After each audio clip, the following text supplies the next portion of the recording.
Bom dia, Sala 57. Prazer estar aqui com vocês. E um desafio, sempre um desafio, que realmente aquilo que a Thaís orou seja evidente, né? Que o Espírito fale, que não sejam as minhas palavras. Apesar de que nós estamos vendo aquilo que a palavra já nos revelou, aquilo que a mensageira de Deus, os escritos inspirados por Deus para Ellen White já nos apresentou, e eu trouxe para vocês uma teoria científica de um teólogo norte-americano, fazendo exatamente aquilo que nós já temos na revelação, na própria palavra de Deus. Ele apresenta de forma sistemática estágios da fé, desenvolvimento da fé, que eu mostrei que os próprios discípulos, ontem eu mostrei para aqueles que não estavam, né, os próprios discípulos pediram para Deus, para Jesus, aumenta a nossa fé. Então, é possível você desenvolver sua fé. E Jesus quantifica a fé, né? Do tamanho de um grão de mostarda. Jesus, em outras ocasiões, diz: vocês têm pequena fé. Então, a possibilidade de nós desenvolvermos, nos escritos de Paulo, isso fica muito claro, né? Vocês são alimentados como bebês, vocês precisam de comida sólida. Então, esse desenvolvimento da fé foi sistematizado na forma de uma teoria por um teólogo metodista norte-americano, já vou mostrar nos slides rapidamente, mas eu queria que você abrisse a palavra de Deus antes de qualquer coisa no livro de Romanos, a carta de Paulo aos Romanos, no capítulo 10, versículo 17. Na minha Bíblia, que é na Nova Versão Internacional, diz assim: consequentemente, a fé vem por se ouvir a mensagem, e a mensagem é ouvida mediante a palavra de Cristo. Talvez na sua versão pode estar escrito assim, de sorte que a fé é pelo ouvir, e o ouvir pela palavra de Deus. Então, um ingrediente, né? A fé vem pelo ouvir, a fé vem pela mensagem. E essa mensagem pautada na palavra de Deus. Em Hebreus capítulo 12, no versículo 2, também uma passagem conhecida e preciosa. Tendo os olhos fitos em Jesus, o autor e consumador da nossa fé. Então, pela contemplação, o autor e o consumador da nossa fé, olhando para Jesus. Então, os ingredientes para esse desenvolvimento, agora nós vamos ver de uma forma um pouco mais sistemática e prática.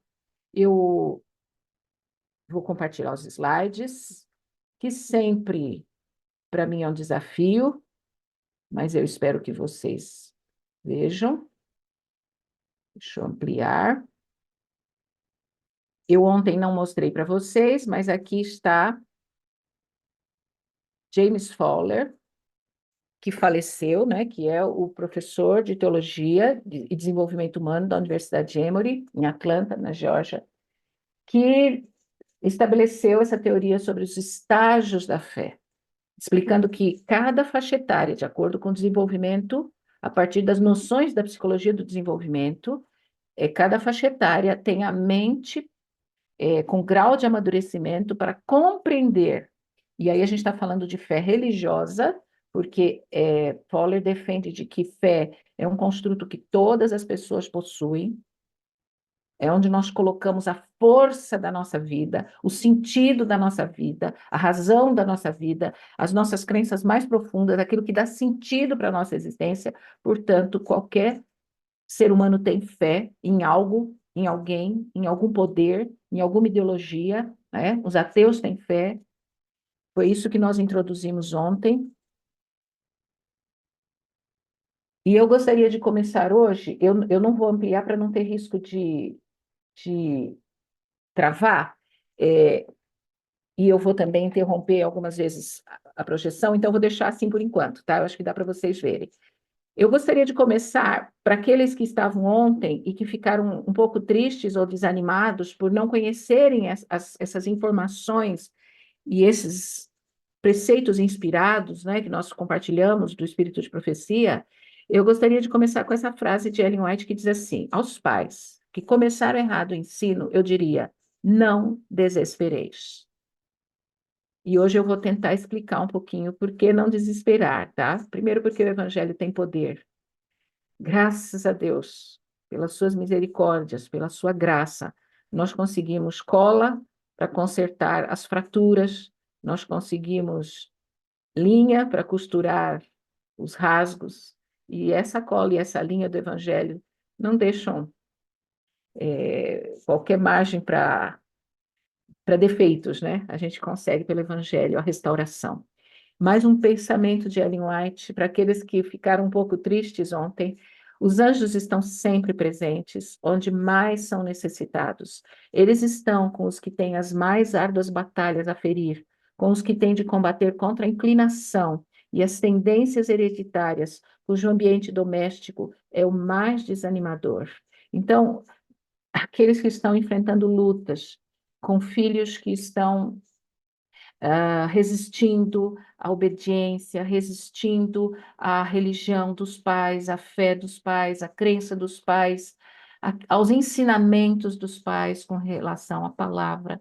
É, este ambiente que a gente, às vezes, tende a desanimar, né? É neste ambiente que os anjos estão presentes, se forem procurados, se forem convidados, se nós pedirmos com fé. Para isso, a fé começa nos adultos, começa em nós. Mas nós vamos avançar para a idade seguinte, para a fé, o estágio da fé de 6 a 10 anos, que é chamado de mítico literal, onde a criança leva tudo ao pé da letra, né? E essa criança de 6 a 10 anos busca de forma árdua distinguir entre o real e o faz de conta. Lembra-se que ontem eu falei que até os 5 anos a criança está com a imaginação e a fantasia bem desenvolvida, porque é uma das características dessa faixa etária. Já de 6 a 10 anos, a busca é exatamente distinguir o real do faz de conta. E se eu misturo verdades espirituais, se eu misturo virtudes cristãs com histórias que não são reais, né? Ou com exemplos que não são reais.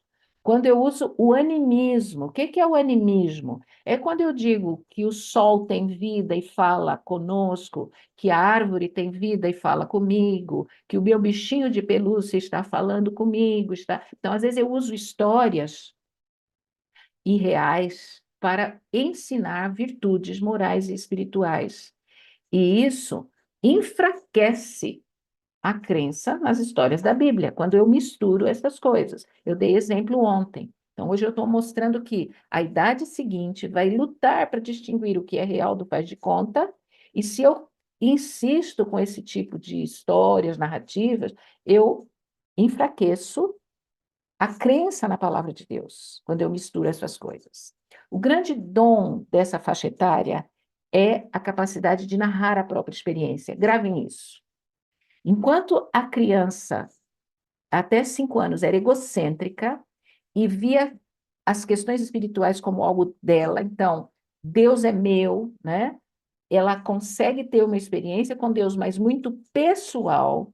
A criança nessa faixa etária, ela tem a capacidade, ela adquire a capacidade, ela tem a visão da linha do tempo, ela começa a desenvolver as noções de tempo e espaço que vão se consolidar por volta dos 9, 10 anos. Então, essas noções que o cérebro começa a adquirir, dá a ela uma capacidade de narrar a própria experiência. Ou seja, quando com 6, 7 anos a gente trabalha, o que você fez hoje cedo? Como é sua rotina? Ah, eu levanto, eu escovo meus dentes. A criança já consegue narrar essa sequência temporal, a gente trabalha isso na escola, ao mesmo tempo transferindo isso para a vida espiritual. Lembre-se, ela também é capaz de narrar a sua própria experiência. Peguem isso daí que eu vou explorar isso um pouquinho mais para frente. Qual é o perigo nessa faixa etária? O perigo é a excessiva dependência da reciprocidade, que pode resultar nas bases da justificação pelas obras. O que que você está falando, professora Thalita?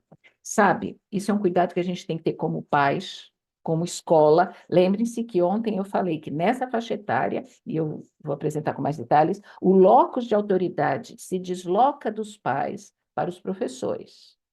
Então, aquilo que a gente faz também como escola tem que ter muito cuidado nesse sentido para não fortalecer o que Fowler diz. Nessa faixa etária, a gente lança as bases para justificação pelas obras. Como?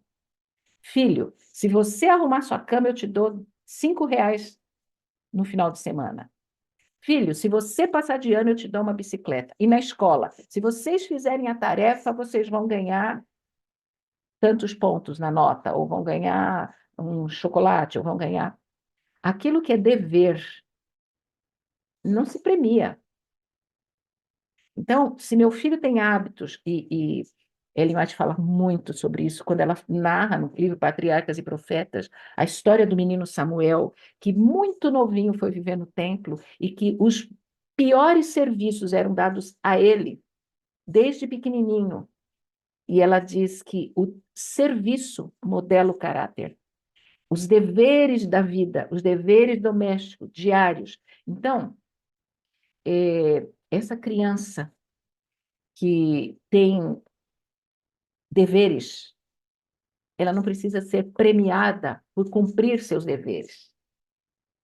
A gente premia aquilo que ela faz além do combinado. Ou seja, eu vou dar um exemplo.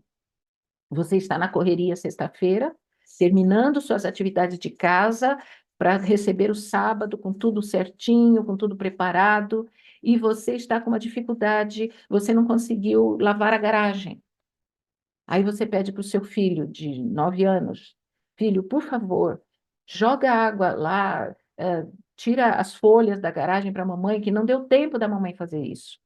Aquilo não era o combinado, aquilo não estava dentro dos deveres dele. E ele fez algo que você não conseguiu fazer, porque não deu certo. Então você pode chegar e premiá-lo e dizer, filho, você foi além do combinado, você fez aquilo que não era sua obrigação. Eu quero te agradecer, está aqui para você R$ 5 para você dizimar e ofertar.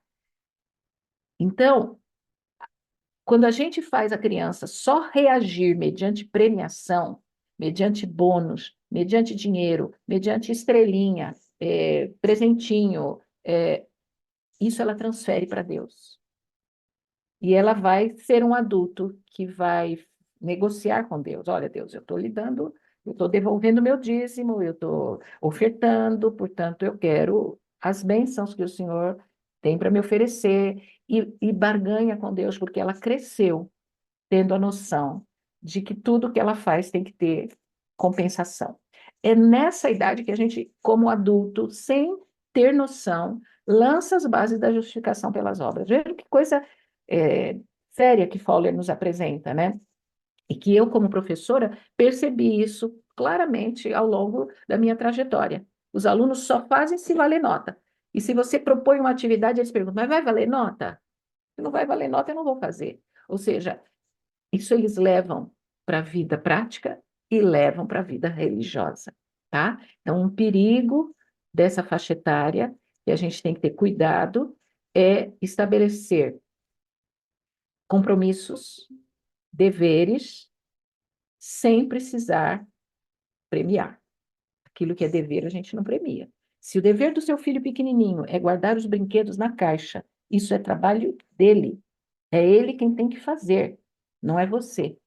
Se o dever da sua filha é um pouquinho maior, é arrumar a cama, é ela quem tem que arrumar, não é você. E não tem que ficar premiando para aquilo que é dever, tá bem? Eu faço questão de parar um pouquinho nisso, porque, sem querer, a gente está lançando as bases da justificação pelas obras, quando a gente faz a criança só reagir mediante premiação e bonificação. Voltando para o nosso compartilhamento.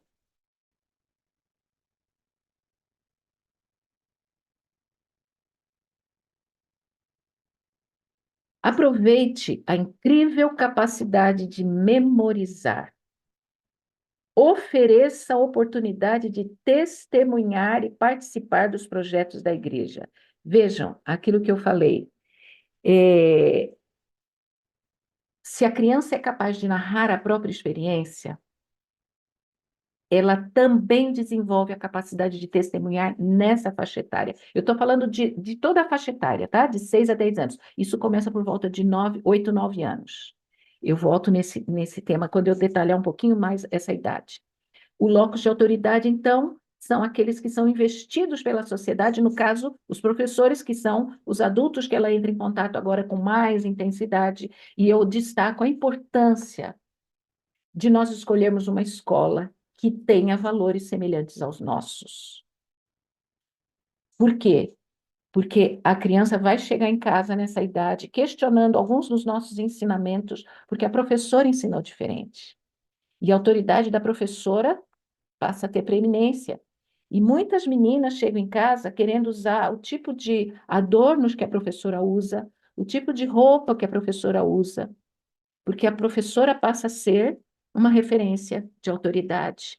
E muitas meninas e meninos chegam em casa dizendo para a mãe e para o pai: não, mãe, não é assim. A minha professora ensinou diferente. Então, a importância da gente, na medida do possível, ter os nossos filhos em escolas que partilhem dos mesmos valores que nós. E a importância das escolas adventistas manterem firmes os princípios e valores da confessionalidade, para reforçar, para apoiar os pais nos ensinamentos das verdades bíblicas. E agora, rapidamente detalhando, né? A criança de 6 anos entra em contato com a leitura, e aí eu disse: ajude a memorizar versos da Bíblia. Como ela já é capaz de ler, desafie essa criança a memorizar. A memória dela está assim, né? Absorvendo tudo, é uma esponja, absorvendo tudo. Então, o contato com a palavra, a possibilidade dela ler, né? E aquilo que eu já falei antes, use com mais frequência fatos reais para evitar ela pensar que o cristianismo é algo imaginado, quando eu misturo fatos reais com imaginários para ensinar histórias bíblicas. Estimule seus filhos nessa idade, a memorizar versos bíblicos.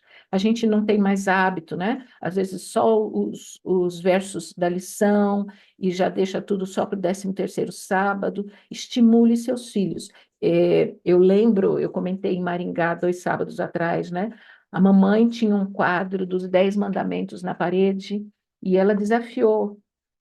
Nós éramos em 5 filhas, né? Mas eu ainda não sabia ler, e a Triana ainda era bebê, ainda era novinha, mais nova, mas tinha a Tânia, a Thelma e a Thaís, que já estavam na escola, e ela desafiou quem memorizasse os 10 mandamentos, ganharia, eu tenho a impressão que era uma blusa gola olímpica, alguma coisa assim, e eu fiquei frustrada, porque eu não sabia ler, eu dependeria que alguém lesse para mim. Mas a mamãe, na sua sabedoria, desafiava-nos a memorizar, né? E isso a gente está perdendo, não se memoriza mais poesias, não se memoriza mais versos. E essa idade é a idade para isso, gente. O que ela gravar nessa idade, ela nunca mais vai esquecer. Aos 7 anos, eles se tornam impacientes, quer saber tudo agora, né? Se você vai tentar contar uma história por capítulos, eles ficam desinteressados. Enquanto que na fase anterior a gente ensinava a criança a orar por questões concretas, agora você já pode ensinar a criança a orar pedindo a solução por qualquer problema. Assim como eu falei ontem, eles já podem entender que Cristo comprou pelo sangue e pertencem a Ele a necessidade do perdão e da salvação em Cristo Jesus. E quando eu falo para ensinar a criança a orar pela solução de qualquer problema, nessa idade ela vai perceber que nem todas as coisas que ela ora, as coisas pelas quais, os problemas pelas quais ela ora, terá a solução que ela desejava. Por exemplo, o cachorrinho está doente, ela ora pedindo a Deus que cure, e o cachorrinho morre. Ou a vovó está doente, ela ora pedindo a Deus que cure, e a vovó falece. Lidar com estas coisas, sob orientação de um adulto, faz com que a fé aumente. Então, permitir que a criança passe por decepções, entre aspas, né? A gente não fala decepção, mas por dilemas espirituais, onde uma oração não foi atendida. O adulto tem que mostrar para a criança que Deus está agindo, ainda que aquilo que eu solicitei, aquilo que eu pedi em oração, não seja atendido. Então, ao longo desse desenvolvimento espiritual, desenvolvimento da fé, passar por dilemas, passar por provas, é saudável espiritualmente. E às vezes a gente quer proteger os nossos filhos de passar por dilemas, de passar por provas, né? E a gente quer Evitar, não, isso é saudável, desde que sob orientação de um adulto maduro na fé, que eu, adulto, saiba lidar também com isso, né? Com os meus dilemas espirituais, com os meus dilemas de fé. Bom, essa criança gosta de ler, aprender, ela é rápida, gosta de participar, gostam de pesquisar sobre o passado. Então, como a linha do tempo já está construída na mente dessa criança, ela consegue entender melhor as histórias bíblicas. Ela consegue entender melhor, por exemplo, quando eu digo que a oferta do 13º sábado vai para a China, porque são outros costumes, outra realidade. A localização espacial faz com que ela entenda melhor que fica do outro lado do planeta, do globo, né? Então, ela vai amadurecendo, o processo de amadurecimento psicológico favorece também o processo de compreensão da palavra de Deus, né? E aí eu posso pegar uma história bíblica e fazer uma contextualização para os dias atuais. Como seria Zaqueu vivendo hoje? Qual a profissão de Zaqueu? Como você acha que Zaqueu faria para ver a Jesus nos dias atuais, se ele morasse numa grande cidade? Então, essa contextualização é possível fazer a partir dos 8 anos, 9 anos, né? E eu gostaria de me deter um pouquinho nessas duas últimas frases. Gostam de ser desafiados, desafios para trabalhar para Cristo. Bom, nessa idade, duas coisas que a criança adquire e que nós precisamos desenvolver nelas. Elas adquirem a habilidade de ler, né? De forma autônoma. Principalmente por volta dos 8, 9 anos, elas já estão lendo com fluência e de forma autônoma. Segunda coisa, capaz de falar da própria experiência. Então, quais são as duas habilidades que a criança desenvolve e que, evidentemente, é ajudada por um adulto? Se ela é capaz de narrar a própria experiência, e se ela está saindo do egocentrismo e o mundo ao seu redor passa a ser objeto do seu interesse, a criança, nessa idade, passa a olhar o outro e ela percebe que o outro tem necessidade de ouvir falar de Jesus. Então, duas coisas que são semeadas, germinadas e se desenvolvem nessa idade. Hábitos devocionais. Ela é capaz de ler, ela tem influência na leitura, então ela já pode estudar sozinha a sua lição da escola sabatina, ela pode estudar sozinha a palavra de Deus. Então, os hábitos devocionais são semeados, germinados e se desenvolvem nessa faixa etária. Além do culto familiar, se o seu filho vê você tendo hábitos devocionais individuais, você lê a palavra, você estuda a palavra, ele também vai desenvolver o gosto pelo estudo da palavra. Segundo hábito, interesse em falar de Jesus para o outro. Lembre-se, a criança gosta de participar, a criança gosta de contar da própria experiência, ela desenvolve essa habilidade. Se os pais têm hábitos de trabalho missionário, de falar de Jesus para o outro, de desaguar, a criança vai desenvolver nessa faixa etária. Lembre-se, nessa faixa etária ela gosta de participar das coisas da igreja.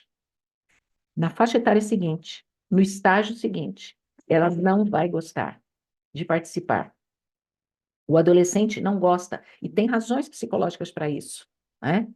E eu vou falar um pouquinho mais sobre isso. Então, se ela vê os pais com hábitos devocionais, ela pode desenvolver hábitos devocionais. Explore isso nessa faixa etária. Quem tem filhos de 8, 9, 10 anos, para que eles tenham sua vida de devoção pessoal. É aí que a gente desenvolve este hábito. E o segundo hábito, eu digo sempre, né, que a minha mãe, eu cresci vendo minha mãe como uma tremenda missionária. Quando eu era pequenininha, ainda morava em São Paulo, Thaís lembra disso, mamãe tinha um projetor de slides, terminava o culto, ela nos deixava, era uma carreirinha, papai ainda não era adventista, era uma carreirinha de filhos, né? Tânia, Thelma, Thaís, Thalita, Triana, já tinha nascido. Mamãe deixava os filhos na igreja com as diaconisas e ia dar estudo bíblico nas cadeias, hospitais, presídios. Eu cresci vendo mamãe trazendo pessoas para dentro de casa para projetar na parede slide daqueles de rolo branco e preto, dando estudo bíblico. Quando nós vemos isso, eu lembro que, por volta dos 9, 10 anos de idade, eu entrava numa Kombi de um irmão da igreja para ir para Cubatão, fazer escola sabatina filial com uma amiga da mesma idade que eu. E mamãe deixava, naquele tempo não tinha risco. Nós íamos num grupo, eu ia com um grupo de irmãos da igreja fazer escola sabatina filial lá no meio do mangue, na beira da rodovia Anhanguera, e fazia a escola sabatina filial para aquele monte de criança que eram quase da minha idade, 9, 10, 11 anos de idade. Hoje não dá mais para você permitir que crianças saiam com livros sozinhas para distribuir na rua. Se alguém denunciar para o conselho tutelar, né, a gente coloca em risco as nossas crianças para distribuir folheto, para... Porém, eu pergunto, elas estão acompanhando os pais? Elas estão indo com os pais? Seus filhos acompanham vocês no estudo bíblico? Seus filhos acompanham? Ah, meus filhos são muito agitados, eles não gostam. É nessa idade que eles desenvolvem o gosto pela missão. Se virem seus pais fazendo isso. Deixa eu beber um pouquinho de água para continuar.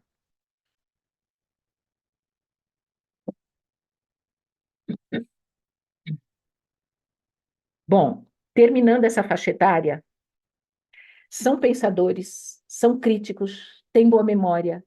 Evite pensar que são muito pequenos e não entendem nada sobre consagração. Ajude-os a ver a parte boa das coisas e das pessoas. Eles estão saindo do exclusivismo e o mundo à sua volta os preocupa. Por isso que eles desenvolvem interesse pela missão. Porque eles saem do egocentrismo e agora eles começam a olhar para os outros. Eles começam a se preocupar com os seus amigos. Se os seus amigos têm acesso às mesmas informações que ele, os mesmos conhecimentos que ele, se os amigos conhecem de Jesus, se os amigos conhecem... Então, vejam que eu estou falando de desenvolvimento da fé, vai num crescente, né? Na medida em que o cérebro da criança está desenvolvendo, que há um desenvolvimento psicológico, né? Ela sai do egocentrismo, ela se preocupa com o outro, de igual modo, a espiritualidade tem que ser desenvolvida e desabrochada. E a fé desta criança vai se desenvolvendo na medida em que ela é capaz também de falar de Jesus para os outros. Recapitulando o que eu falei ontem, como que nós saímos de um estágio e vamos para outro estágio de fé. Então, a criança de 10 anos tem agora o desafio de amadurecer na fé quando ela entra na idade juvenil, pré-adolescência e adolescência. De duas formas, diz Fowler, e eu li hoje para vocês. Primeiro, a fé vem pelo ouvir, e ouvir a mensagem da palavra de Deus, de vida devocional. Segundo, passando por dilemas, passando por provas. E terceiro, convivendo com pessoas maduras na fé. E agora eu trago para participação na igreja. Eu sei que na sala 57 tem muita gente que ocupa funções de liderança na igreja que frequenta. Se nós não dermos oportunidades para as crianças participarem nessa faixa etária, na próxima faixa etária, eles naturalmente não vão querer mais participar. E, infelizmente, nós só damos espaço para as crianças participarem no 13º sábado. Nós deveríamos envolver essas crianças com mais frequência nos cultos, para participar, quer seja anunciando uma mensagem musical, um hino, ou mesmo fazendo oração, de tal modo que ela desenvolva o gosto, aquilo que ela já tem naturalmente, que é o gosto por participar.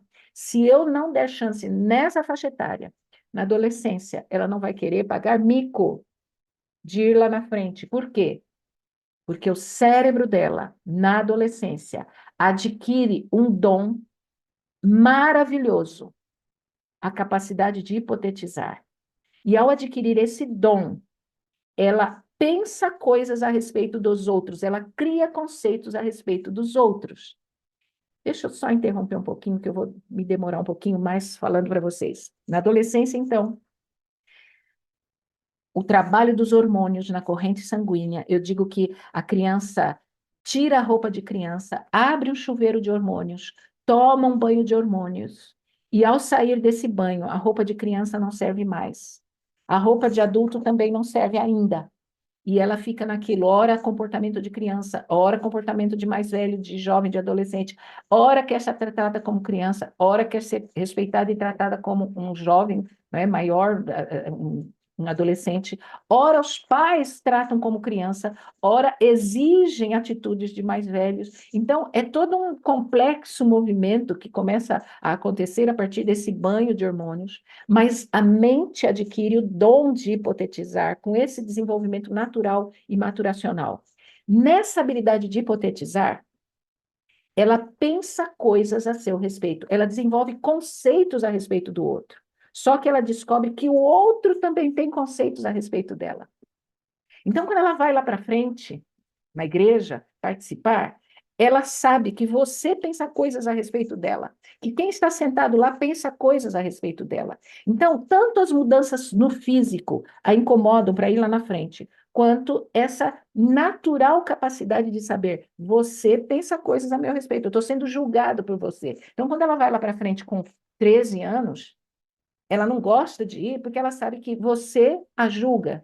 Como é que ela sabe que você a julga? Porque ela também adquiriu o dom de julgar, de hipotetizar, de ter ideias a respeito do outro. Então, aquela criança que até meses atrás participava, agora é um juvenil, um pré-adolescente, um adolescente que não quer mais. Se eu não dei oportunidade quando ela tinha 9 anos, 10 anos, vai ser muito mais difícil dela querer quando tem 13, 14 anos, tá? Então, o cuidado que a gente tem que ter de explorar nessa faixa etária que eu acabei de apresentar, esse interesse que ela tem de participar, tá? E agora entrando na adolescência, que é a fase crítica. Lembre-se, ela adquiriu o dom de hipotetizar. Hipotetizar é estabelecer também ideais. O que eu posso vir a ser, quem eu vou me tornar. E ela tem medo de não conseguir se tornar aquilo que ela deseja. Por outro lado, ela também, por hipotetizar, idealiza pais ideais, professores ideais, líderes ideais, pastores ideais. E ela é uma dura crítica, um duro crítico do real, a distância entre o real e o ideal. É natural questionarem a autoridade. Exatamente por essa capacidade de julgar, de estabelecer um padrão ideal e julgar o real, o quão distante está do ideal. Então, os filhos chegam em casa dizendo, mas mãe, o pai de fulano deixa, por que que você não deixa? O pai de fulano... Então, essa comparação, né, o lado natural de questionar a autoridade também está um pouquinho ligado, principalmente nos meninos, à questão hormonal, né? A testosterona faz com que eles se tornem juízes severos, né? Querem disputar tudo no braço, mas agora transportando isso para a visão de Deus. Lembre-se o Deus de 0 a 3 anos, se ele não foi bem formado, ele descobre que você pensa coisas a respeito dele, mas ele descobre que Deus também pensa coisas a respeito dele. Ele descobre que Deus tem acesso aos seus pensamentos quando ele está de noite fazendo alguma coisa errada no quarto. Ele descobre que Deus o conhece da maneira mais profunda e íntima. Porque ele hipotetiza, porque ele é capaz de pensar coisas a respeito dos outros. Ele descobre que Deus também o conhece intimamente. E se o Deus de 0 a 3 anos não foi um Deus amorável, confiável, digno de obediência, na adolescência ele se torna um juiz, um delegado de polícia e não um amigo íntimo. O adolescente necessita de amigos íntimos, necessita de espelhos, necessita de iguais. O amigo íntimo é uma figura fundamental na adolescência. Para a construção da sua identidade, a gente fala o espelho. O espelho é o amigo íntimo. Adolescente gosta de espelho, principalmente as meninas gostam de espelho literalmente, né? Eu estava contando outro dia que eu fui num congresso de meninas, adolescentes, fui falar num congresso, e eu percebi o quanto elas saíam em grupo, assim, estava no auditório, tendo palestra, eu estava só observando, eu cheguei mais cedo, elas saíam em grupo para ir no banheiro, e eu fui ao banheiro. Elas não vão para fazer xixi, elas vão para se olhar no espelho. E eu fiquei pensando, engraçado, né? E elas vão em grupo e ficam se olhando, e ficam retocando maquiagem, ficam ali. Eu falei, engraçado, como é a adolescência? Não tinha meninos no congresso. Para quem que elas estavam se arrumando e se olhando no espelho? A necessidade do espelho. Mas levando para o ponto de vista psicológico, a necessidade do espelho amigo íntimo, alguém que está passando pelas mesmas transformações que eu estou passando, alguém que está passando pelas mesmas crises que eu estou passando. Eu podia falar um pouquinho do que o estrogênio faz na mente da menina, né? As mudanças, a alteração de humor. Um dia todo mundo me ama, outro dia ninguém me ama. Um dia, como o mundo é lindo, como outro dia. Então, essas oscilações de humor, tudo isso reflete no desenvolvimento da espiritualidade e da fé. E aí eu fiz uma pergunta para vocês ontem. Como vocês conseguem ver essas 4 ênfases nesse assunto que eu estou apresentando desde ontem para vocês? Na adolescência, comunidade saudável. A necessidade que o adolescente tem de ter a percepção de que ele é aceito nessa comunidade. Então, primeiro, a necessidade de um amigo íntimo. Mas a necessidade de ser aceito pelo grupo é fundamental para essa faixa etária. E a visão de Deus como um amigo e não como um juiz, como um delegado de polícia. Mas aí eu vou voltar para o compartilhamento para não perder o fio da meada e para a gente poder ficar dentro do tempo, que eu já estou... Vejam, é essa fase sintética. Por que é sintético convencional? Porque não é analítico, ele não tem a capacidade de fazer análise ainda. E é convencional porque ele segue as regras da convenção, ele não vive por princípio, ele não é capaz ainda de dar a razão da sua fé. É a convenção quem define os padrões de comportamento. Então, é aquele adolescente que chega, tem uma atividade na escola sexta-feira à noite, e ele fala assim: não, não, não, a minha igreja guarda o sábado. Então, a crença está na convenção. A convenção é a igreja quem guarda o sábado. Não, não, eu não bebo, eu não bebo. A minha igreja ensina que eu não devo beber. A minha igreja não come carne de porco. Então, as regras estão na convenção. Não vive pela fé, dando a razão da sua fé ainda, né? Ele não é capaz ainda de dar a razão da sua fé e viver por princípio. Mas Fowler diz assim: é nessa fase que a norma reside no padrão convencional da vida daqueles que constitui todo mundo, mas todo mundo faz, todo mundo vai, todo mundo usa, todo mundo come. Por que que eu não posso usar? Por que que eu não posso ir? Por que que... E essa frase que eu coloquei em negrito: a maioria dos adultos religiosos estacionam nesta fase. Quando eu me deparei com isso, eu tinha terminado a minha dissertação. Eu fiz a minha pesquisa com 20 professores de ensino religioso. 10 formados em teologia, 10 não formados em teologia, mas com uma graduação. E quando eu fui tabular os resultados, eu me deparei com uma surpresa. A média de todos os professores era transicionando da adolescência da fé para uma fé jovem. A média estava dentro do terceiro estágio de fé. Eu me assustei tanto com isso, e no ano seguinte eu fui à Argentina num congresso, eu me encontrei com a Dona Rabinite. Dona é o primeiro nome dela, não é que eu estou chamando ela de dona, de senhora, é a professora, doutora Dona Rabinite. E compartilhei, como eu sei que ela estudava essa teoria, eu compartilhei com ela esses resultados, e ela me falou: Thalita, é isso mesmo, há estudos na Inglaterra que comprovam que a maioria dos adultos religiosos estacionam nesse estágio de fé adolescente, onde a justificação, ou a justificativa, desculpa, para tudo aquilo que eu faço está na convenção. A minha igreja diz que, a minha igreja...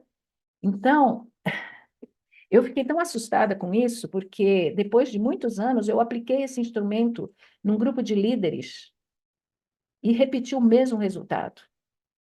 E quando eu fui fazer a análise da dissertação, a conclusão da dissertação, minha conclusão, eu apresento exatamente essa preocupação, de que muitas vezes é o estágio mais cômodo. A gente estaciona porque é cômodo. Eu não preciso lidar com dilemas, eu não preciso dar razão da minha fé. A minha igreja diz que, né?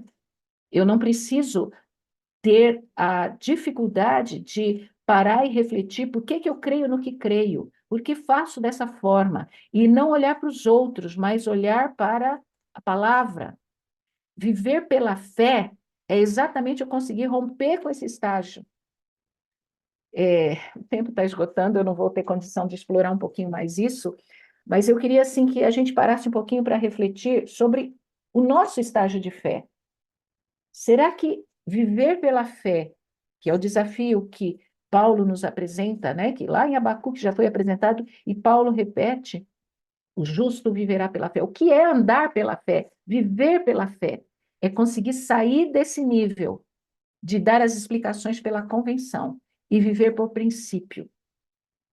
Eu não consumo bebida alcoólica, porque o meu corpo é o templo do Espírito Santo, porque eu adoro a Deus pelo meu estilo de vida, não porque a minha igreja diz que não é para beber, que não é para comer tal coisa, que não é para. Entenderam? Eu não sei se eu estou conseguindo me fazer clara. Alguém ontem criticou a minha luta contra o tempo, né, para explicar tudo isso, mas eu quero, pelo menos, pastor, mais 10 minutinhos para terminar, tá bem? Cuidado com a coerência. Essa palavra é a palavra-chave. Por que que muitos adolescentes deixam a igreja? Porque muitos jovens deixam a igreja. Porque não conseguem ver coerência entre o que nós falamos e o que nós vivemos. A igreja precisa dar espaço para dúvida, para discussão, para eles expressarem opinião, mas nós temos que ser capazes de ter resposta para essas dúvidas com assim diz o Senhor. Infelizmente, nós adultos respondemos às dúvidas deles dando a convenção. Não pode porque a igreja, não pode porque. E nós não temos o assim diz o Senhor para que eles possam ter respostas para a dúvida. Nós adultos, nós pais, nós líderes, muitas vezes também não temos uma fé madura para poder responder às dúvidas com assim diz o Senhor.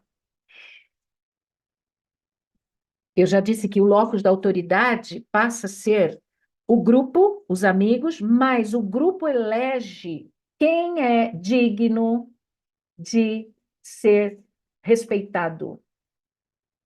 Quando eu falo isso nas igrejas, eu fico pensando, né? Nós, adultos, será que os meninos e meninas da nossa igreja olham para nós como referências dignas de serem seguidas, respeitados, né? Então, ai, meu pai, como eu gostaria de explorar um pouquinho mais essas coisas, mas muitas decisões são tomadas por esses meninos e meninas cujas famílias são estilhaçadas, cujas famílias são desconfiguradas, disfuncionais, mas eles olham dentro da igreja para um líder, um ancião, um líder de desbravadores, um pastor, e eles percebem que é possível o evangelho ser vivido da forma como eles são desafiados a viver, porque eles veem na vida desses líderes coerência. Então, quando a gente diz assim, olha, a criança já chega para a gente, o adolescente já chega para a gente estragado, porque a família não conseguiu desempenhar o papel lá de 0 a 3 anos, lá de 4 a 6 anos, não é? Tiveram influências negativas de 8 a 10 anos. Como que a gente faz para recuperar isso?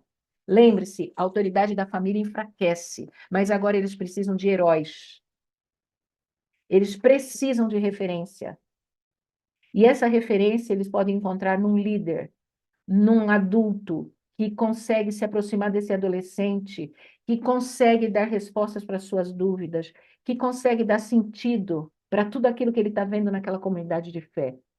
Eu vou passar rapidinho isso daqui, porque eu já falei, né, dessa mudança, desse banho hormonal, mas eu quero me deter aqui. Pouco vai adiantar convencê-lo de que os cristãos são os melhores amigos do mundo e as vantagens de frequentar a igreja. O que realmente o prenderá será a certeza de que é querido e que sua opinião é ouvida e valorizada. Que espaço nós estamos dando para que eles apresentem para a gente sem medo as suas dúvidas, as suas inseguranças, as suas incertezas, sem serem recriminados, sem serem julgados. E que capacidade nós temos de dar respostas, pelo assim diz o Senhor. sem norma, sem convenção, mas pelo princípio. E aí, esse ideal e este real, a distância, né? Eu vou terminar com os slides e vou interromper um pouquinho isso daqui. Procure conduzir os seus pensamentos a Cristo e as coisas básicas da vida cristã, oração, devoção, ano bíblico, que é ter uma fé prática, a importância de envolver adolescentes em projetos, em ações, em voluntariado. Faça sempre uma aplicação geral e outra específica. A verdade bíblica tem que ter solução para os seus dilemas, para a sua vida diária, não é? O evangelho tem que fazer alguma diferença na sua vida. Eu quero apresentar esses slides antes de interromper, né? Finalmente, a melhor revelação do evangelho para esses adolescentes será a que lhe demonstramos pela nossa experiência pessoal com Cristo. Deixa eu parar um pouquinho aqui. Queridos pais, mães, vocês se lembram que eu falei que entre o real e o ideal, né? Ele idealiza um pai e uma mãe ideal, um pastor ideal, um líder de igreja ideal. Mas nós somos seres reais, que temos as nossas lutas, temos as nossas fraquezas, somos pecadores.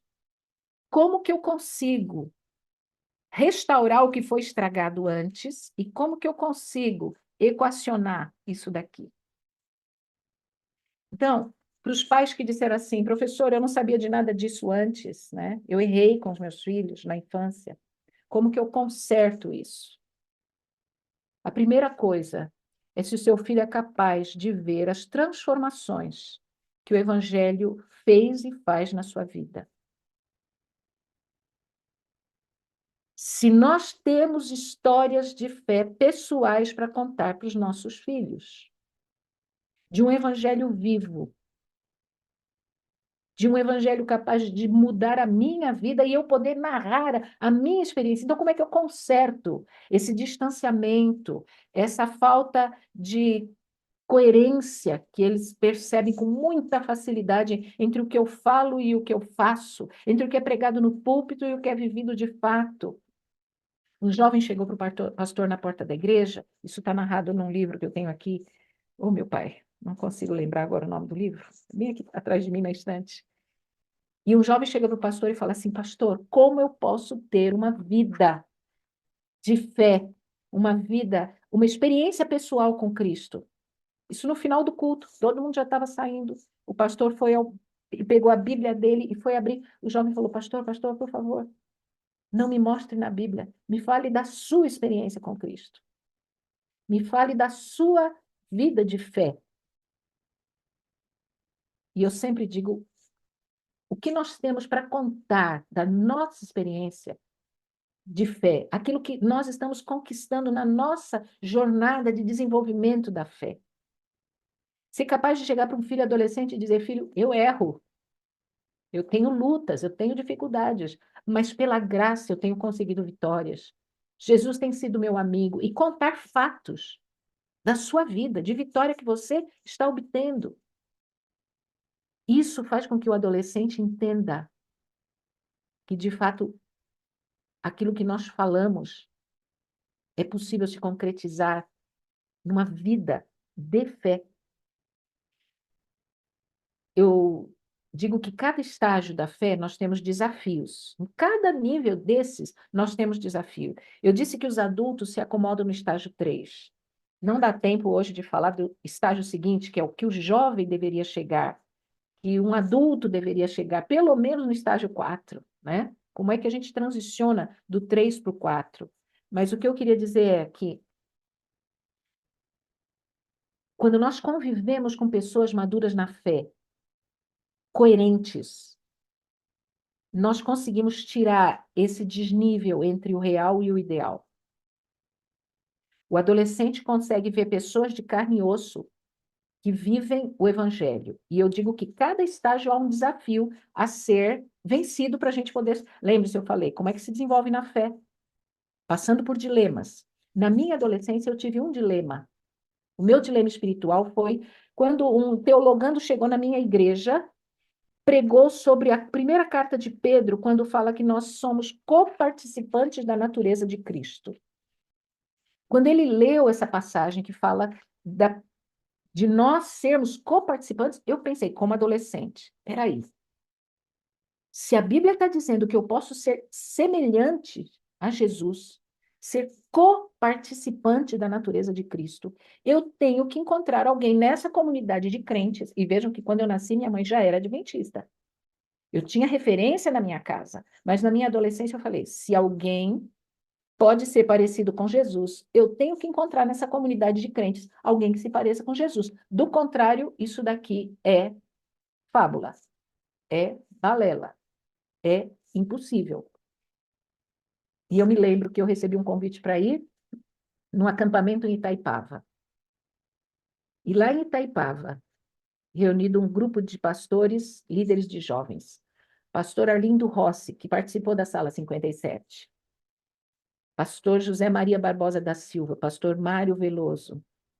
E eu lembro que eu olhava para o pastor Arlindo Rossi e falava: nossa, eu lembro de um sermão que ele fez no sábado de manhã, nos desafiando a entregar a nossa vida a Jesus. E para mim, aquele sermão foi o marco divisório da minha adolescência, a transição para a minha vida adulta, onde minha vida de fé jovem, né? Onde eu fiz um compromisso com Jesus, eu fiz um compromisso com Deus. Não era a fé herdada da minha mãe.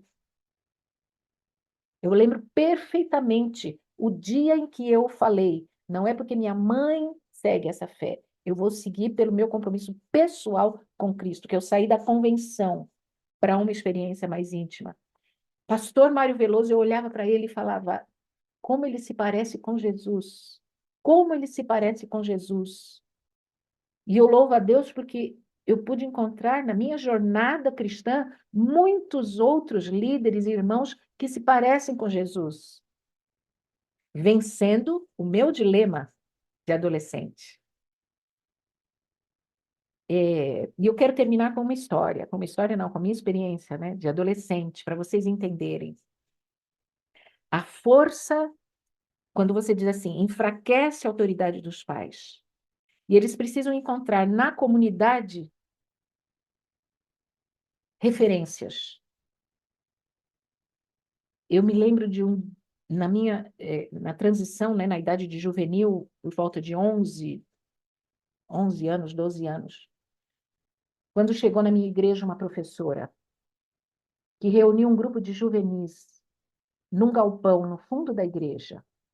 Um galpão de cimento batido, de telha de amianto, nada além de bancos de madeira, aqueles bancos compridos, sem encosto, e um grupo de juvenis adolescentes sob a liderança de uma professora, que não tinha projetor, que não tinha flanelógrafo, que não tinha recursos, era ela e a lição da escola sabatina. Mas eu me lembro que quando eu olhei para aquela professora de voz suave, que falava manso, com sotaque de gaúcha, que tinha acabado de chegar na igreja, cujos 2 filhos tinham a mesma idade mais ou menos que a minha, e que ela reuniu aquele grupo de juvenis para ter uma classe de juvenis, e ela se interessava por mim. Ela olhava nos meus olhos e perguntava: como você está? Como você passou a semana? Eu só sei dizer uma coisa para vocês. Eu desejava ser igual a ela. Ela não precisava de nada além da lição na mão e a pessoa dela para nos inspirar. Eu descobri que ela tinha feito normal, magistério, naquela época chamava normal. Eu não sabia o que era, mas eu sabia que eu queria fazer normal, porque eu queria ser igual a ela. O interesse dela por mim não ficou restrito àquela classe de juvenis. Eu cresci, mudei de cidade, me casei, e cada vez que eu voltava para a cidade dos meus pais, a minha professora do juvenis me perguntava: como você está? Como está a sua vida espiritual? Como está seu casamento? Ela continuava demonstrando interesse por mim. Os anos se passaram. E cada vez que eu tinha oportunidade de ir lá em Santos, eu tive a oportunidade de pregar na igrejinha que ela frequentou nos últimos anos, já idosa, eu dizia: eu devo tudo o que sou, em primeiro lugar, à minha mãe, é lógico, em primeiro lugar a Deus, mas como referências, a minha mãe e a minha professora, que estava lá sentada, me ouvindo, que marcou profundamente a minha vida na idade em que eu precisava de referências espirituais. Há uns 7 anos atrás, 2018, eu tive uma inflamação no pulmão muito grave, fiquei internada 5 dias no hospital. Tive alta para ser cuidada em casa pelo médico, porque o risco de eu piorar no hospital era muito grande, então o médico me pôs em isolamento dentro de casa. Eu não conseguia falar, a minha voz saía com muita dificuldade, e eu lembro que o telefone fixo ficava na sala, longe, eu ficava no quarto, né? E o telefone às vezes tocava, meu esposo não queria atender, porque falava assim: eu sei que o telefone é para você, então não vou atender. Eu não podia falar. Mas à medida que os dias foram passando, um domingo, o telefone tocou várias vezes e o Jonas não foi atender. E como eu já estava conseguindo falar com muita dificuldade, eu fui até o telefone, até a sala e atendi. Do outro lado da linha, aquela voz de gaúcha, com 82 anos de idade, perguntou: como tu estás? Soube pelo teu pai que tu estás doente. Estou ligando para saber como tu estás. A minha professora do juvenis me perguntando como eu estava. A mesma pergunta que ela fez, que me cativou. Por que que eu escolhi ser professora? Por influência de uma líder, de uma professora que me inspirou por viver o evangelho. Então, queridos, quando a gente pensa assim, olha, eu errei tanto com meu filho pequeno. Agora, o que que eu posso fazer? Primeiro lugar, você tem que ter a sua vida restaurada. Você tem que viver o evangelho para que seu filho adolescente possa ver a possibilidade do evangelho que transforma, que restaura, de um Deus amoroso, para que aquele Deus policial, delegado de polícia, juiz, autoritário, né, seja descaracterizado na mente desse adolescente por um Deus amoroso que é capaz de fazer milagres na nossa vida. E eu pergunto: nós temos histórias de fé para contar para os nossos filhos? Nós temos experiências pessoais de fé para contar para os nossos adolescentes, como pais, como líderes? Vejam, essa faixa etária precisa ver um evangelho prático na nossa vida. Eu não sei se eu consegui mostrar para vocês o quanto esse assunto que eu apresentei para vocês tem a ver com todas essas dimensões. Como é que meu filho vê a Deus? Como é que meu filho pode ter uma vida no Espírito? Conhecer um Deus amoroso. Conhecer a dispensação de Jesus como nosso Salvador. E conhecer a dispensação do Espírito Santo. Ele consegue ver tudo isso na nossa vida. Um amor incondicional. Como é que nós podemos mostrar para os nossos adolescentes uma comunidade saudável, onde ele é aceito, ouvido, respeitado e que ele tem respostas para as suas ansiedades? Será que o meu adolescente foi levado a sentir o desejo de partilhar essa experiência de fé desde os 8 anos, 9 anos? Quando ele foi impulsionado para a missão, naturalmente, eu dei espaço para ele. Que Deus nos ajude, irmãos, a restaurarmos, em primeiro lugar, a nós mesmos, para que nós possamos trabalhar pela restauração dessas novas gerações, que, como o pastor Wagner falou, já estão chegando em condições tão difíceis, não é? Nessa faixa etária da adolescência, com uma visão distorcida de Deus, com uma visão distorcida da igreja, de uma comunidade que precisa ter coerência e que nós possamos ser referências para eles, que eles possam olhar para nós e dizer: é possível viver o Evangelho. Podemos orar? Podemos orar, pastor? E nós podemos orar? Sim. Eu acho que faltou tempo. Faltou porque eu não cheguei nos 17 anos. Então, a Mas gente precisa repensar que na segunda a gente pode voltar com o tema até os 17, né? Porque depois a gente vê, depois a gente vê. Eu tenho que olhar direitinho como é que está aqui. esse quadro precisa se completar, né? Como Muito. é que eu faço essa transição para viver pela fé, viver pela crença, viver da razão da minha fé? Mas eu me empolgo, sabe, pastor, quando eu vejo essas coisas. Salta aos nossos olhos uma realidade de que imaturos geram imaturos. Porque quando você avalia os professores, eles estão numa idade inadequada para a sua maturação da fé, eles produzirão outros. Isto é gravíssimo. Quando a gente olha para a igreja como um todo, a gente entende, e espelhado nisso que você disse, o porquê da descontinuidade e porquê da evasão da fé aos 15. Porque ali o mundo não é mais os olhos do pai, da mãe, ele começa a ver o mundo dentro da sua própria perspectiva. Que aquela religião amontoada de regras, sem experiência, não tem sentido para ele. E Aí a ele gente quer, continua ensinando só regras, a gente não ensina o princípio, a ele convicção abandona, só. ele abandona as regras com o pressuposto de viver as sensações. E ele diz: eu quero ser livre. Não quero estar preso nesse sistema que não tem sentido para mim. Aí ele busca a satisfação dele nos sentidos carnais, já que o processo todo, muito embora seja religiosamente correto, doutrinariamente inquestionável, não tem validade na própria experiência.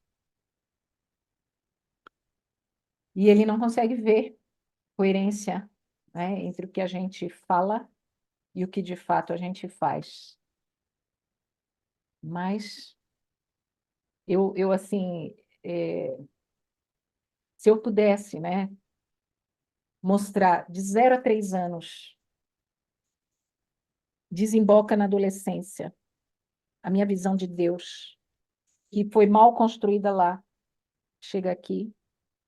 E daí, para eu reparar isso como pai, como mãe, como líder, é necessário que eu tenha uma vida de comunhão com um Deus que eu não consegui revelar lá. Então, isso para mim é muito sério, sabe? A gente precisava. É, Mas pegando todo esse estudo dentro desse escopo que você trouxe, alinhando Sala 57 e o que nós ensinamos, se eu devo, na tenra idade, segundo o link que eu mandei aqui, mandei de propósito, até mudei. Aí Clay que produz o link para mim, eu mando para ela o conteúdo e ela desenha o link para me ajudar. Se está escrito assim: ensinai vossos filhos que têm o privilégio de receber a cada dia o batismo do Espírito Santo, deve começar no professor, deve começar no pai, dentro da proposta da Sala 57. É uma imersão na terceira pessoa da Trindade, uma imersão no pai, uma imersão no filho, uma imersão no Espírito, vivendo uma vida não apenas com um conceito firme doutrinário, mas com experiências, de maneira que o filho tenha tanto condições de copiar o aspecto doutrinário, inflexível e negociável, mas ele tem como se alimentar da experiência do próprio pai e da própria mãe. Se isto precisa ser resolvido através do Espírito que renova, recria, refaz, dá experiência. O que que a gente está vendo aqui nos testemunhos da Sala 57? Pais, mães que estão ressignificando sua religião de estar ligado com Deus, e que se talvez vivessem uma fé como estão vivendo agora, pudessem ter espelhado uma outra vivência para os filhos. É esse o caminho, não tem outro, doutora, não tem outro. Tudo é respondido dentro da teologia expressa claramente dentro da palavra de Deus. agora, pastor, toda vez que eu falo sobre esse assunto, eu fico com uma ansiedade de responder à inquietação do coração de muitas mães.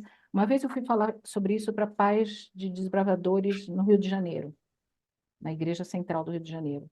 E quando eu terminei de falar sobre os estágios da fé, o desenvolvimento da fé nas faixas etárias, eu me sentei e uma irmã bateu no meu ombro assim, no banco de trás, e falou assim, professora, quando ela bateu aqui, eu já comecei a orar.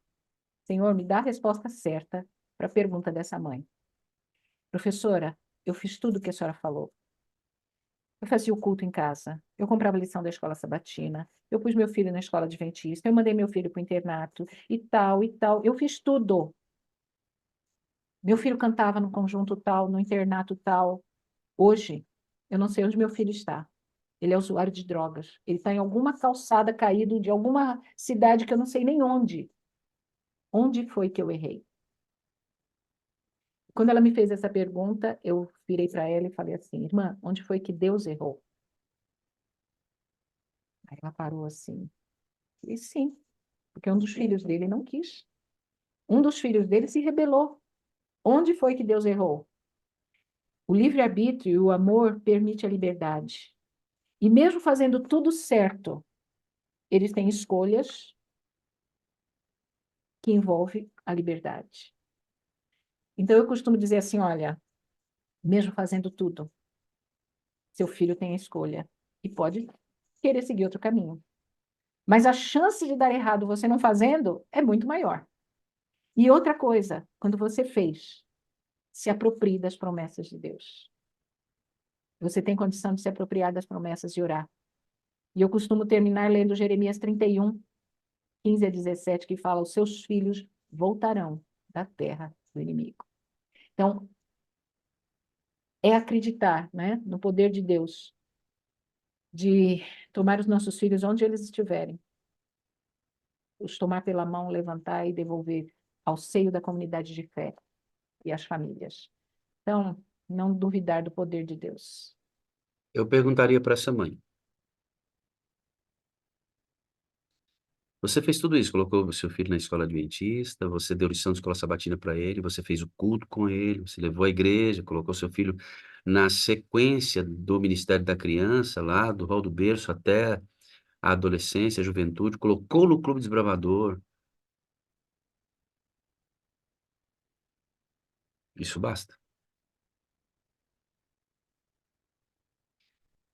Isto basta. Uma verdade parcial é uma mentira bem contada. Não que essa mãe tenha culpa, né? Porque assim, eu entendo sua preocupação é que você entra dizendo isso. Você entra passando óleo hoje no seu sermão. Você que ontem ficou, olha esse texto, porque nos preocupa expor verdades agudas, com o que as pessoas vão sentir do outro lado. E obviamente a gente tem que se preocupar com isso mesmo. A gente tem que trazer o bálsamo junto com a seriedade do tema tratado. Quando uma mãe fala isso, a discussão sobre o tema do Espírito Santo está alheio à educação do filho. Ela não sabe. E ela exerce toda a força nas coisas que não estão erradas, mas não estão lubrificadas. Entende? Então, essa mãe, ela é vítima do mesmo sistema que você citou lá, que você não quis entrar nos meandros, que também deixa ausente a figura do Espírito Santo nos seus encartes, nas suas propostas, e etc, etc. E a gente vê isso se repetindo ano após ano, em que a figura que traz vida é deixada de lado. A figura que traz vida é deixada de lado, resta a morte. Uma verdade parcial, é uma mentira bem contada. Ela não tem culpa, porque ela não foi auxiliada para ver. Então, diante de todas as respostas que eu dou hoje, migram para o Espírito Santo. É a fase. Isso é simples assim, não é complexo assim, porque não se entende isso. Se fosse simples, a gente estava no céu já. Mas é complexo, porque quando você conduz. Agora tudo é o Espírito Santo, agora tudo é. É, irmão, é tudo é ele, a gente depende dele. Qual o problema de entender isso? Então a gente deve continuar fazendo a mesma coisa que a gente faz de forma diferente.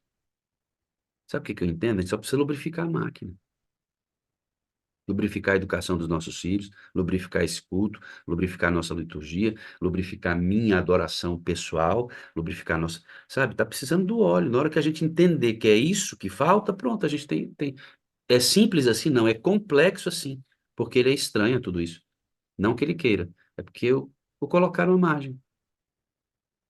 Então, isso que você me ensinou aqui agora, essa reflexão é importantíssima. Juntando as duas lentes, é umedecer com óleo todo o processo, desde a tenridade. Quando você fala sobre, quando você fala sobre a consciência de ter feito o que é correto, sabe como é que eu penso? Não existe uma promessa do Senhor de que, após educarmos os nossos filhos no caminho, eles permanecerão lá. Sabia? Procura na Bíblia se tem. Não tem. Quando Tem for uma, velhos, se lembrarão, né? Diz a quando palavra. a promessa da Instrui seu Bíblia, filho. desculpa, pode falar. Não, pode falar. Pastor. A promessa bíblica é que ele não vai se desviar dele. Desviar do que você plantou no coração. Por isso que você pregou hoje aqui, nos ensinou, é tão importante. Porque o jovem, o filho pródigo, ele volta da sua casa, ele volta da lama para sua casa, por quê? Lembra Ele do pai. lembra, ele lembra do pai. Ou seja, o jovem não se desviou do que o pai colocou no coração dele enquanto estava em casa. E foi isso que trouxe o filho de volta. Então, Por o isso texto que eu bíblico, disse, se aproprie das promessas de Deus nesse sentido, né? De que aquilo que foi semeado pode. Eu vi o pastor Esmeraldo levantar a mão, pastor Wagner. já Não sei. vou capturá-lo agora. Então, é esse o sentido de não se desviar dele, é que por mais longe que ele vá, aquilo que foi plantado corretamente no sistema cerebral dele de ensino não vai permitir que ele, mesmo distante, não tenha consciência de onde ele está. E ele tem um norte para voltar. Ele sabe para onde voltar, se nós fizermos esse processo educacional religioso corretamente, como você falou para a gente hoje. Mestre, ajeita aí a sua câmera que está meio torta, eu estou vendo só Está no metade da relógio. sua cabeça. Olha, está indo para essa. Mas bom dia, eu estou ao volante aqui, chegando no trabalho. E primeiro eu fico imaginando a quantidade de pessoas que não têm, como eu, o desejo de participar do debate, de falar. Eu até acho que a gente deveria criar um, uma maneira na sala, em algum momento, né, para essa roda de debate, de discussão sobre esse assunto. Eu fiquei extremamente ligado desde ontem no tema, né? Vou ver, inclusive, mais uma, duas ou mais vezes essa sala de ontem e de hoje, né? Devido à importância extrema desse assunto, né? E agradecer me permita chamar de professora Talita, né? Na Irmã, apresentação, irmã Talita, na apresentação desse tema de maneira tão clara. Mas só voltando um pouquinho naquilo que o pastor Wagner falou, né? E nesse dilema de eu fiz tudo certo, né? Às vezes eu penso que é possível fazer tudo certo e dar tudo errado, assim como é possível fazer tudo errado e dar tudo certo, porque eu já vi alguns fazendo horrores e pelo milagre de Deus no final ainda deu certo, pela misericórdia, né? Mas eu concordo plenamente que às vezes a gente faz tudo certo, mas de maneira carnal, né? Pela falta do conhecimento de fato é, dessa unção, né? Dessa lubrificação do Espírito Santo. Eu me lembro de muitas vezes é, na jornada de educação dos meus filhos, né? Eu ainda tenho uma menina de 11 anos, de eu ter orado a Deus e pedido duas coisas, né? Entre tantas outras, né? Uma delas, Senhor, livra os meus filhos de mim mesmo, né? Me lembro de ter orado algumas vezes assim, me Meu livra os meus pastor, filhos. meu Oi, pastor, o senhor poderia procurar um lugarzinho para o senhor estacionar? é que eu já estou chegando aí. Então, deixa eu ouvir a Verinha aqui um pouquinho. O senhor chega, estaciona e o senhor volta. Que eu tô assim, meio labirintítico. Não, maravilha, eu Se- entendo. Segura aí, Pode, segura aí. pode Eu te chamo, tirar, pode tirar. chamo agorinha. Fica aqui. Verinha, enquanto o meu pastor se posiciona lá, para a Tá. gente ter melhor imagem, melhor, até o conteúdo dele ser melhor empreendido por nós aqui, captado por nós. Você levantou a mãozinha, o que está no seu coração aí sobre isso aqui, garotinha? Você sabe que tem coisas que eu ouço e que eu fico querendo falar, né? Thalita, eu também sou pedagoga, né? Trabalhei 21 anos na escola, depois entrei para essa área de atendimento a pessoas, né? Hoje eu sou terapeuta, mas quando falo sobre educação, geralmente há essa mãe que chega e diz: onde foi que eu errei? Eu errei, e agora? Como é que eu vou fazer? E eu também já pensei: onde foi que eu errei? Por que que determinadas coisas acontecem? E nas minhas comunhões, né, nos meus encontros com Deus, eu creio que Ele falou comigo, como fala com todos, mas o que Ele me disse ali na minha comunhão fez uma grande diferença na minha vida.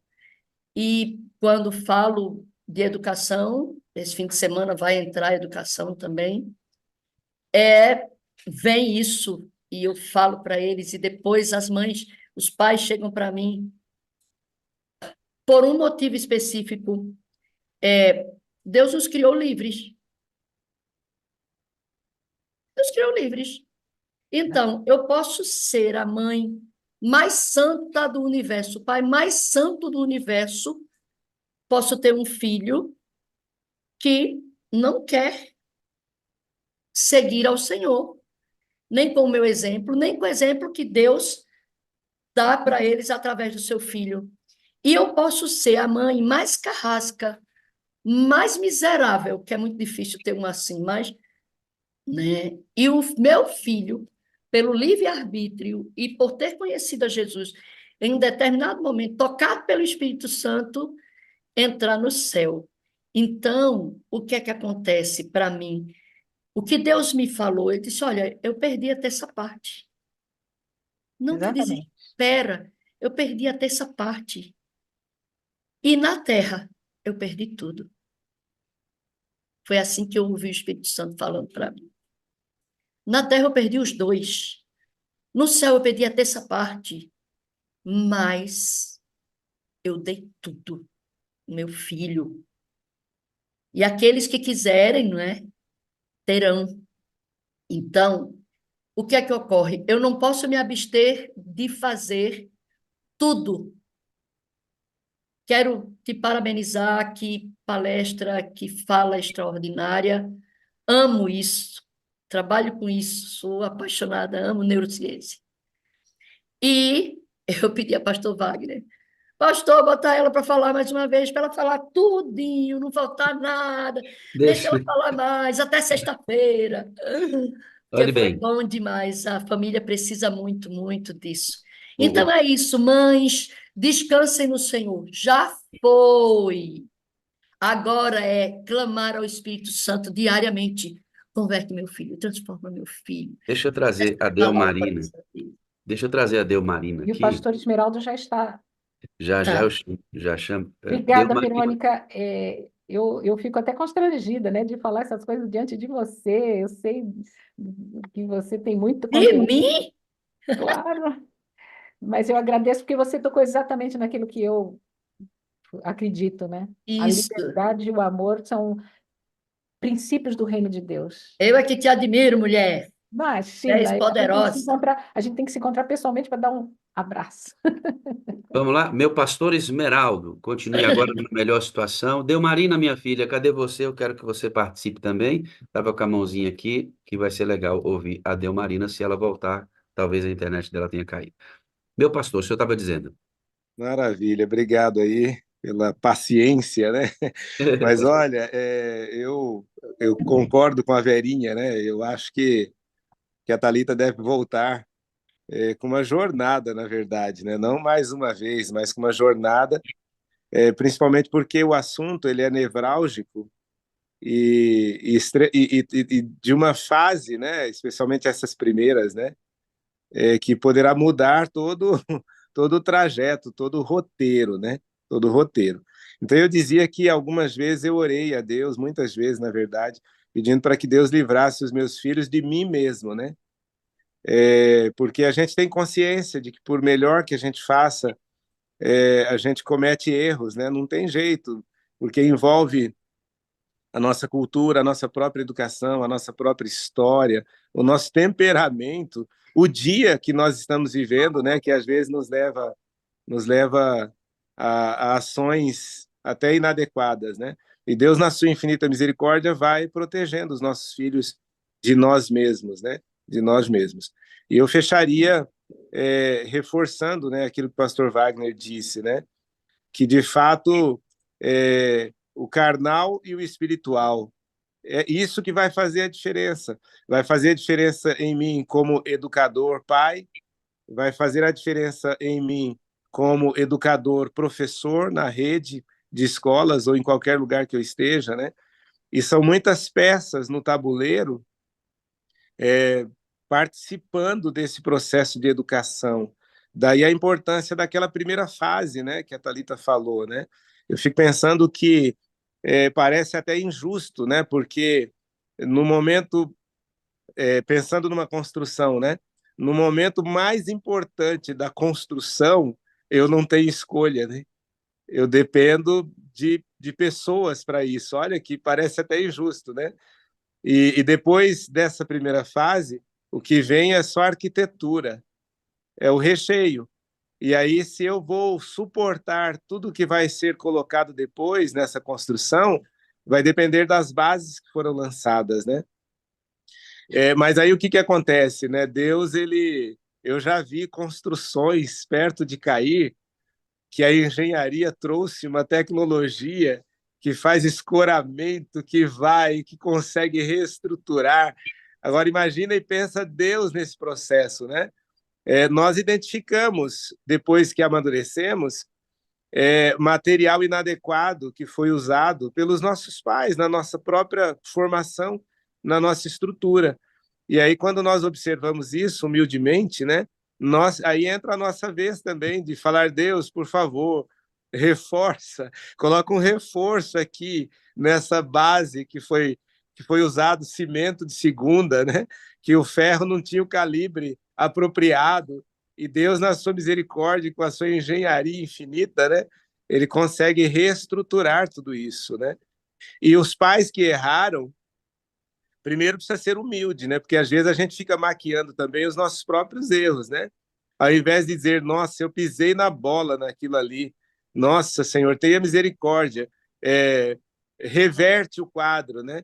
E Deus, na sua infinita misericórdia e sabedoria, é capaz de fazer isso. Muito obrigado por essa aula que me emociona, na verdade, né? Eu fiquei emocionado. Eu imagino que muitos outros também, né? E esse assunto precisa voltar mais vezes, não apenas mais uma, como disse a Verinha, eu sei que foi uma figura de linguagem, mas muito mais vezes aqui. Que Deus seja louvado por isso. Amém. Amém. Glória a Deus, né? Esse, É, esse, esse púlpito saudável, forte, alimenta muito bem. Obrigado, meu pastor, pela contribuição. Deus te abençoe ricamente. Eu queria, cadê o Marina? Estava com a mãozinha erguida também, contribuísse, mas acho que a internet dela caiu. Verinha, muito obrigado, lindinha. Deus te abençoe. Dá um abraço do maridão, na família. Tarei. Grande abraço. Abraço para vocês também. Obrigado, viu? Obrigada. Tamo Obrigada, junto. Belinha. Amo você. Você viu Amo. aí, né, doutora Thalita, como esse tema ele é efervescente, né? Está aí na realidade. E eu gostaria de fechar esse bloco aqui, porque eu tenho uma notícia muito triste para dar para vocês. E que vai mudar agora o restante da nossa sala. Mas antes disso, é, eu acho que nós que erramos, porque assim, acho que se errou, tem que assumir também. Eu terceirizei a educação do meu filho. Eu não fiz culto com meu filho, não orei com ele, tem que assumir, acabou. E se você entender que talvez seu filho tenha se perdido por isso ou esteja no mundo por isso, isso também não pode ser passado por alto. Pode ser uma realidade. Porque a variante de que eu faço tudo errado para dar certo, ela é uma variante muito. Ela não deve nem se colocar. É uma realidade que a gente não deve nem ventilar, assim, como possibilidade. A gente só tem uma chance, acertar. Mas a gente erra, né? Como o pastor disse, dentro da nossa caminhada, mesmo tentando fazer o certo, a gente acaba errando. Então, quando a gente erra e dá certo, glória a Deus. Mas a gente tem que se esforçar para fazer certo. Esse é o negócio. Aí eu fiz certo. Agora, o que vai derivar disso não está em mim. Porque o outro que eu educo é autônomo a partir de uma certa idade. E que vai tomar a decisão dele se vai ou não nos trilhos que eu coloquei. E ele tem que ter independência para isso. Deus não força ninguém. Por que que eu vou forçar meu filho? Eu tenho minha filha, 25 anos de idade. Eu tenho educado a minha filha desde a tenra idade. Se ela um dia disser, pai, eu não quero Deus mais, ela não vai querer Deus mais, eu não vou forçar. Mas eu tenho que ter a consciência de que eu fiz o máximo dentro da proposta do Senhor para que ela ame a Deus e o sirva. Nossa parte, irmão, é fazer certo. Se você tem alguma frustração, puxa, pastor, eu não sabia disso, coisa, né? Quanta coisa que eu tô ouvindo aquilo que eu tinha ouvido e agora, meu filho, faz assim, ó. Geralmente, pessoas que sofrem, preste atenção. Mães que perdem filhos em acidentes automobilísticos com pessoas embriagadas. Aquela mãe levanta uma bandeira de lutar contra pessoas que dirigem embriagados, porque ela quer, de alguma forma, manter o filho vivo. Então, se você de repente está aqui e diz assim, pastor, meu Deus do céu, agora como a Verinha diz, passou, não tem uma, mas você pode levantar uma bandeira para salvar tantas crianças que estão nascendo agora e ensinar isso e viver isso a partir de agora, visando o filho dos outros. Seja uma bênção na vida dos outros que têm filhos, que não conseguem ver isso. Estou falando com alguém que dirige o Ministério da Criança na sua igreja, reescreva os manuais. Estou falando de um pastor que vai pregar, reescreva seus sermões. Pastor, me permite só falar uma coisa? Às vezes,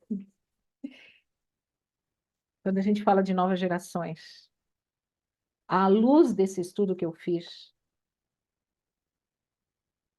eu tremo quando a gente pensa que o que eles precisam é entretenimento.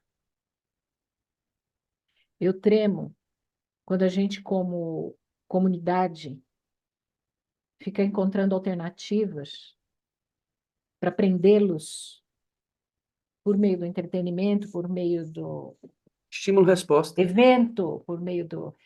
E o que eles precisam é ver coerência entre o desafio do evangelho, que é a vida cristã é formada de desafios. Eu amadureço na fé na proporção em que eu vou lidando com esse desafio. Hoje, Thalita, hoje, o meu desafio de fé é amar os meus inimigos. Não adianta dizer que crente não tem inimigo. A luz e as trevas não se falam. E o bom perfume de Cristo para uns é cheiro de vida, para outros é cheiro de morte. Então, estou falando assim, estou abrindo meu coração em dizer que nós temos desafios de fé que precisam ser vencidos. E a gente tem que sentar, eu sugeri na igreja de Maringá, né, que a gente monte um comitê para analisar a realidade. Como estão os jovens da minha igreja? Como está essa nova geração aqui? E as alternativas não tem que ser aquilo que eles têm do lado de fora. Entretenimento eles têm do lado de fora. Mas o que os leva de novo, ou os que é de fato a pureza do evangelho, é de fato eles enxergarem coerência, é de fato eles terem alimento sólido.